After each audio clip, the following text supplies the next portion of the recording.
Kokios yra pokyčių rūšys? Leksikos pokyčiai gali būti įvairūs. Pirmiausia, kalbėkime apie naujų žodžių atsiradimą. Dažniausiai tai susiję su nauja terminija, skoliniais iš kitų žodžių arba pasidarytais naujadarais. Senųjų žodžių nykimas ne tiek pastebimas, bet tikrai turime suprasti, kad žodžiai gali ir pasenti ir išnykti, jie tampa nereikalingi arba reikalingi, pavyzdžiui, skaitant istorinius romanus.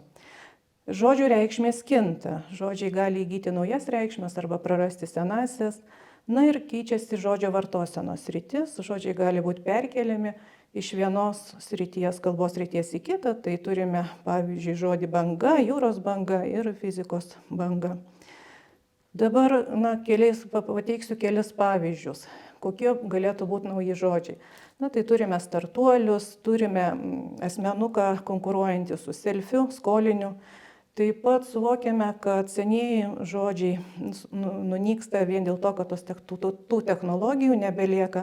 Tai mes galėtume šnekėti ir apie senuosius rakandus tokius kaip žagrė arba veiksmą tokį kaip naktigonė, bet čia reikėtų ir arčiau pasižiūrėti. Pavyzdžiui, telegramų neberašome, faksų nebesinaudojame ir panašius dalykus. Na ir žinoma, žodžio reikšmės kinta. Paprastuoju būdu galima pasakyti, kad žodis pelė buvo vartojamas kaip gyvūnėlio reikšmė, o paskui perkeltas į kompiuterijos sritį ir tapo kompiuterio įrenginio pavadinimu.